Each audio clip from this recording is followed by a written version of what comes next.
M اے اردو کی class میں آپ کا استقبال ہے۔ آج ہم پھر ایک نئے موضوع کے ساتھ حاضر ہیں۔ آج ہمیں انشائیہ کا فن اور اس کے آغاز و ارتقاء پر گفتگو کرنی ہے۔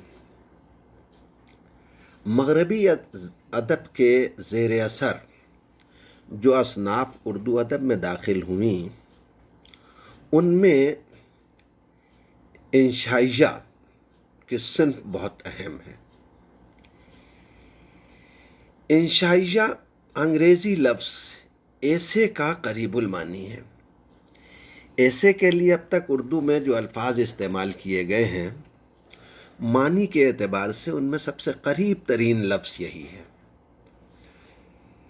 ہماری زبان میں اس صنف ادب کی طرف بہت زیادہ سنجیدگی سے توجہ نہیں دی گئی۔ ہمارے ہاں عموماً ایسے کے لیے مضمون کا لفظ استعمال کرتے ہیں، لیکن مضمون کے زمرے میں مذہبی، سیاسی، سماجی مضامین سے لے کر علمی و ادبی اور تحقیقی غرض ہر طرح کے مضامین آ جاتے ہیں، لیکن ہم انہیں ادبی مقام نہیں دے سکتے، کیونکہ یہ ادبی معیار کی کسوٹی پر پورے نہیں اترتے۔ ان کے اندر مواد ہوتا ہے اور ان کی اپنی حیات ہوتی ہے۔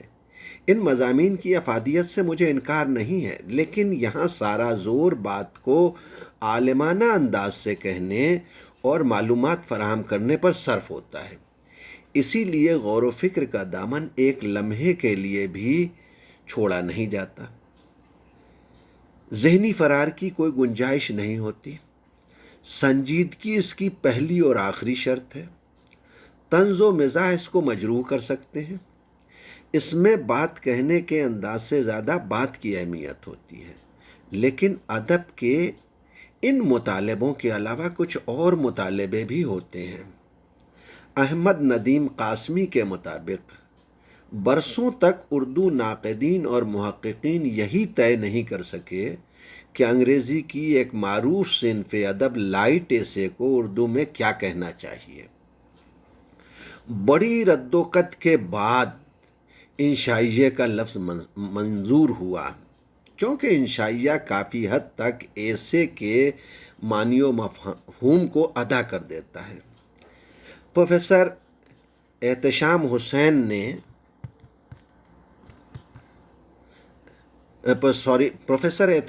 حسین ٹانڈوی نے لکھا ہے کہ ایسے کے لیے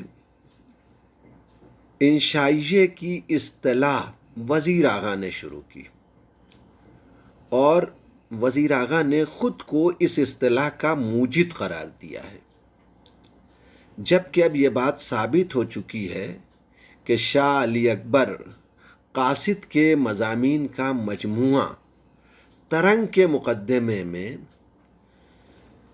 جو 1945 کے آس پاس شائع ہوا تھا، اس مقدمے میں اختر اورینوی نے پہلی بار اس نثری اسلوب کو انشائیہ کے نام سے یاد کیا۔ انشائیہ میں ہمیں مضمون نگار کا شخصی انداز ملتا ہے۔ یہاں مصنف اپنی شخصیت کی مہر لگاتا ہے۔ انشائیہ نگار ادیب ہوتا ہے، اور ادیب ہونے کے رشتے سے وہ زندگی کا نقاد اور اس کا مبصر ہوتا ہے۔ اس لیے وہ انشائیہ لکھتے وقت بھی زندگی سے بے نیاز نہیں رہتا، وہ اس سے الجھتا ہے اور اس کو سلجھاتا رہتا ہے۔ وہ دنیا کو دیکھتا ہے، لیکن اس کا اظہار اپنے انداز سے کرتا ہے۔ وہ اپنے موضوع کو غیر جانبداری سے پیش کرتا ہے اور حقیقتوں کا غیر جذباتی تجزیہ کرتا ہے۔ انسان انشائیہ میں اپنے تجربے اپنے انداز سے بیان کرتا ہے، اور یہ تجربے اس کے داخلی احساس کا جز بن جاتے ہیں، جہاں واقعات سے زیادہ واقعات کے رد و عمل سے سروکار رہتا ہے۔ مولانا صلاح الدین احمد نے انشائیہ کے بارے میں بڑی خوبصورت بات کہی ہے کہ ان کو پڑھ کر ناظر کی کیفیت اس بچے کی سی ہو جاتی ہے جو اسکول میں دیر سے پہنچا ہو اور جس نے گھر کا کام بھی نہ کیا ہو، لیکن اس کے ہاتھوں پر بیت پڑھنے کے بجائے الٹے برفی اور قلاقند کے 2 بڑے لفافے تھما دیے جائیں۔ انشائیے کے اپنے آداب ہوتے ہیں، اپنے اصول ہوتے ہیں۔ انشائیے کی محفل یوں سمجھیے کہ ایک بے تکلف بزم ہے جہاں انسان اپنے دل کی بات مزے لے کر بیان کرتا ہے۔ اس کے لیے کوئی پابندی نہیں ہے کہ یہ کہے اور یہ نہ کہے۔ اسی لیے انشائیے میں موضوع کی کوئی قید نہیں ہوتی، اس کی تکنیک کے بندھے ٹکے اصول بھی نہیں ہوتے۔ انشائیہ اتنا نازک ہوتا ہے کہ وہ کسی قسم کا بوجھ برداشت نہیں کر سکتا۔ چنانچہ انشائیہ لکھنے والا اپنی بات کہنے کے لیے کوئی ڈھانچہ نہیں بناتا۔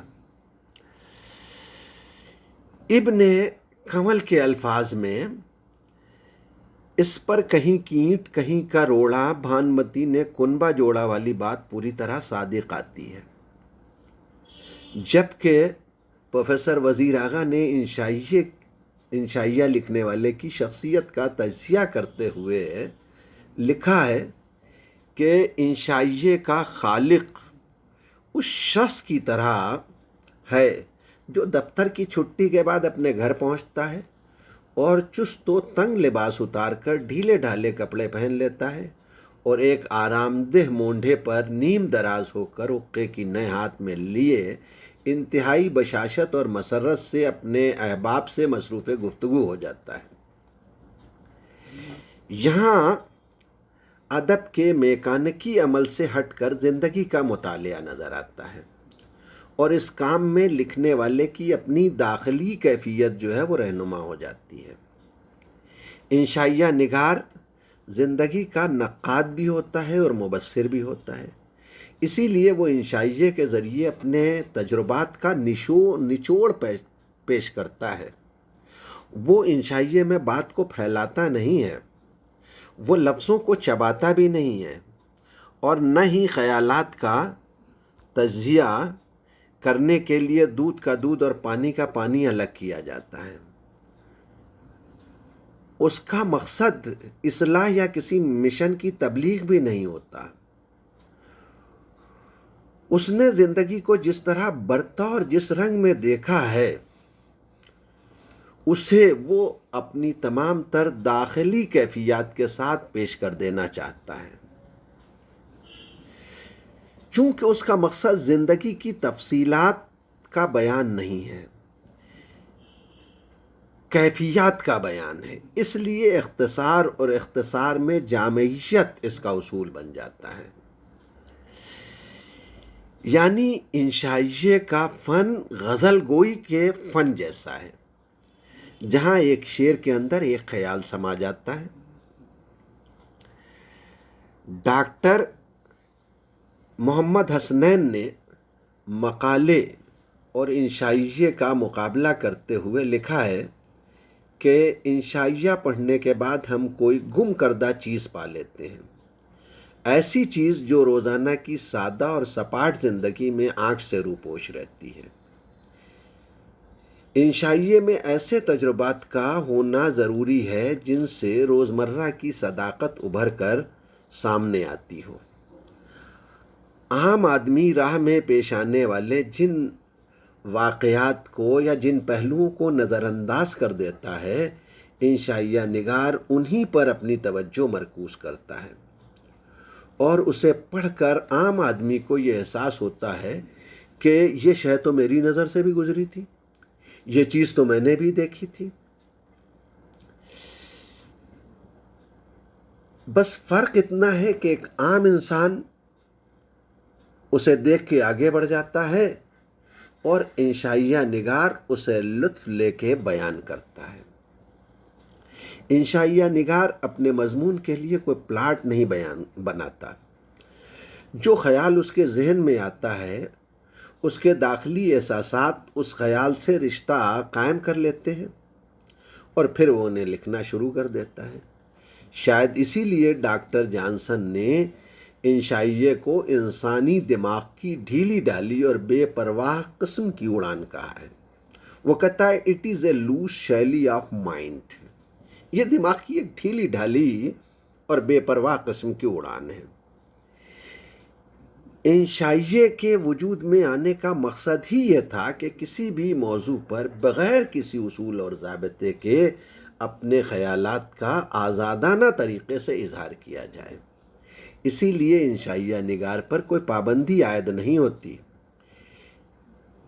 انشائیہ نگار کو چاہیے کہ وہ اپنے انشائیے کو خیالات سے زیادہ بوجھل نہ بنائے، ورنہ انشائیے کی حیثیت مضمون کی ہو جائے گی۔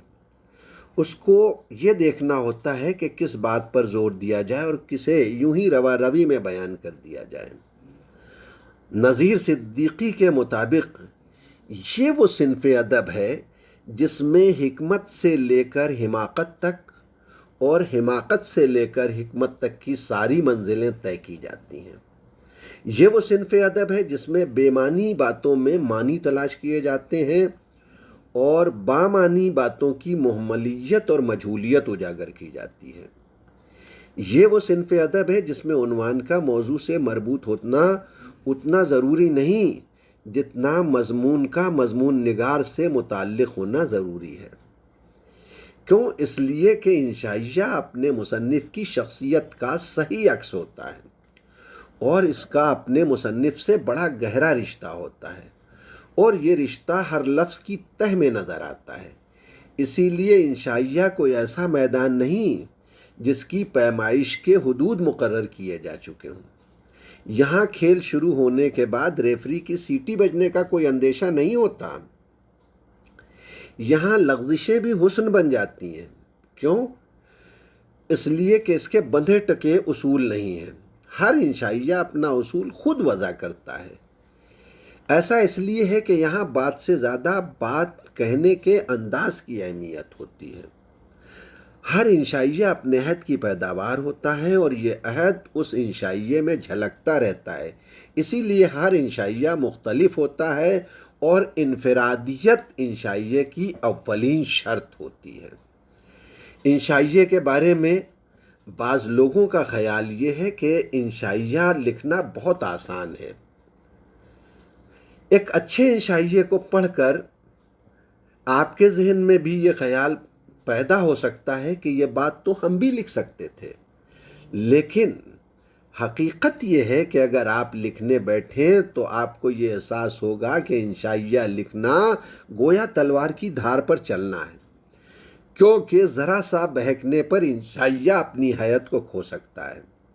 نیاز فتح پوری نے اس کی طرف اشارہ کرتے ہوئے کہا ہے کہ انشائیہ نگاری دیگر اصناف کے مقابلے میں آسان بھی ہے اور مشکل بھی۔ آسان اس لیے کہ انشائیہ نگاری صرف ذہنی اپج ہے، اور مشکل اس لیے کہ ہر ذہنی اپج انشائیہ نہیں ہو سکتی۔ اس کے لیے محض فکر کافی نہیں ہے، ذکر بھی درکار ہے جو آسان نہیں ہے۔ اس انشائیے کی تعریف اور توضیح کے بعد اب مجھے انشائیے کے آغاز و ارتقاء پر گفتگو کرنی ہے، لیکن یہ گفتگو انشائیے کے آغاز و ارتقاء سے متعلق اگلے لیکچر میں ہوگی۔ شکریہ۔